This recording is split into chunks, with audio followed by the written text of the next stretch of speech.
parts of our minds. You know what I'm saying. Do I know what I'm saying? None of us know what I'm saying. You do, though. All right. Y'all ready for your comedian just before your headliner? That's a title I just made up. Y'all excited about that? All right, let's give it up for Corey the Gardener, everybody.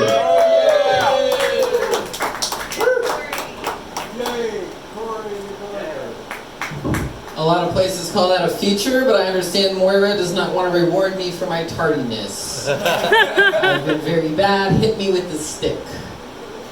Any takers? All right. This is getting excited. I'm used to this, though. Yes, you can, sir. $4.99 a minute. And that's just to do it over the phone, honestly. No, sir. You get one number. That number is 1. Because you are first in line, sir. And my first choice. All right. Who's next? I am fully loaded. Half-cocked. I did a sad set the other day. It wasn't meant to be sad, but it just came out sad, you know, when you're just looking at someone and you're like, I'm sad.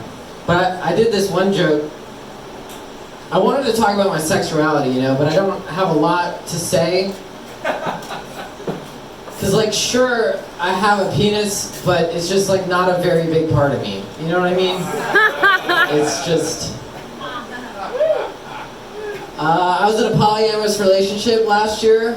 I was in love with a woman who was in love with my best friend. And we all had sex for a while, but he started to think that was a little gay. Which I get. But then she fell in love with him.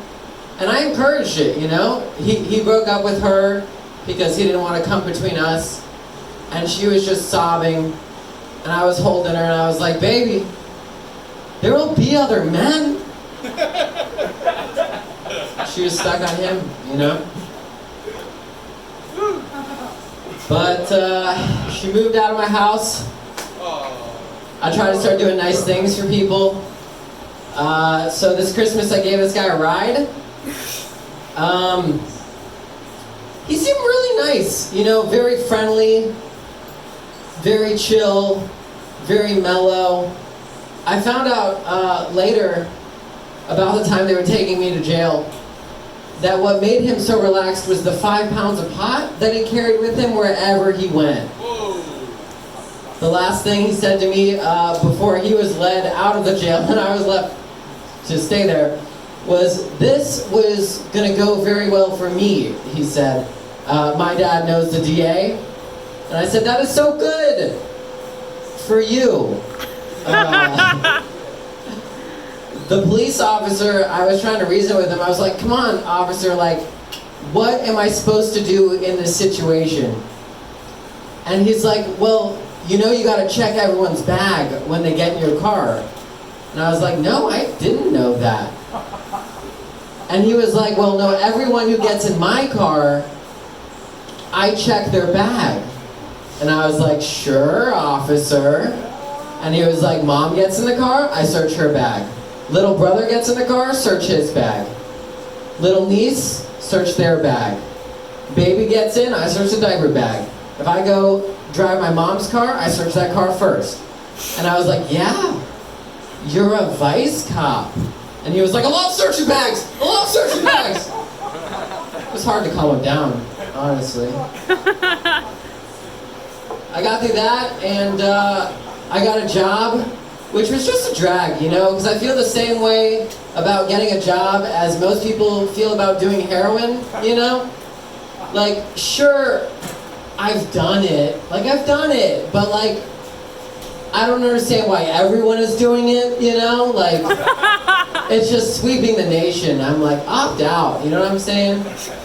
Get yourself some food stamps, go to the grocery store, buy some caviar. Grocery store is amazing, is it not? Like, that is a buffet for cavemen. You know what I'm saying? Like, Sure, myself, I just go to the wall of Oreos that's just slowly enveloping the grocery store. Have you noticed that? Every time we go to the grocery store, there's more flavors of Oreos. It's a big conspiracy. They're just gonna fill the grocery store with Oreos. We're just gonna walk in one day and it's just gonna be Oreo everything. Like Oreo versions of the food that you normally eat. Like, I'm here for bell peppers, and they're just like, well, all we have is Oreo bell peppers. Bell peppers on the outside, Oreos in the middle. Is that Oreo cream? No, it's just little Oreos inside the bell peppers. Could you imagine trying to explain your kitchen to like a caveman? You know, like you bring him in and you got all this high-tech technology. It's like, oh, what is this for? He's gesturing at the stove, speaking perfect English. And you're like, oh, the stove? I use that to impress girls. So he's like, so where do you eat? The dining room? It's like, no, we never go in the dining room. That's for just changing the place settings once a season. That's what that's for. So where do you eat? Well, upside down on the couch. The common diet for my species is dry macaroni and cheese, and you just cover your face in the powder. That's what it is.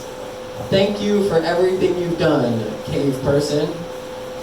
He's out there sharpening arrowheads and stuff. So sorry, my friend.